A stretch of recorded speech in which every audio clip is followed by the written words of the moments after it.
Welcome back. This podcast explores the wisdom of generosity from ancient to modern and the beautiful space where generosity occurs. Subscribe today. In honor of the Reverend Martin Luther King Jr. Day in the United States, I thought I would share two related quotes from him. Both of these quotes come from the time of his launch of the Poor People's Campaign. Quote, "From time immemorial, men have lived by the principle that self-preservation is the first law of life. But this is a false assumption. I would say that other preservation is the first law of life. It is the first law of life precisely because we cannot preserve self without being concerned about preserving others. The universe is so structured that things go awry if men are not diligent in their cultivation of other regarding dimension.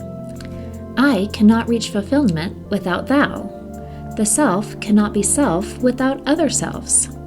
Self-concern without other concern is like a tributary that has no outflow to the ocean.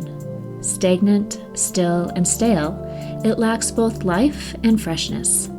Nothing would be more disastrous and out of harmony with our self-interest than for developed nations to travel a dead-end road of inordinate selfishness. We are in the fortunate position of having our deepest sense of morality coalesce with our self-interest." Unquote. The second quote, "I choose to identify with the underprivileged. I choose to identify with the poor. I choose to give my life for the hungry. I choose to give my life for those who have been left out of the sunlight of opportunity. I choose to live for and with those who find themselves seeing life as a long and desolate corridor with no exit sign. This is the way I am going.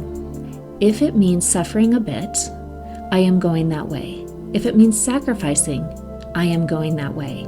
If it means dying for them, I am going that way.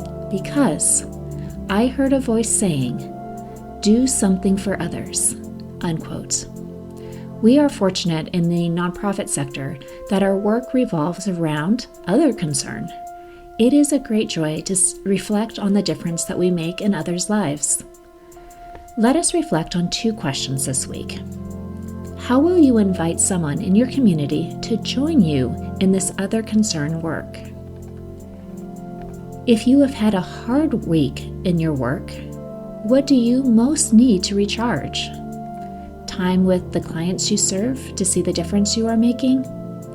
Time with a donor to hear why they support the cause? Or time away with your community? Take the time. Share this podcast if you enjoy these 5-minute reflections and subscribe to receive these reflections released every Monday. To explore fundraising coaching deeper, visit servingnonprofits.com. See you next week.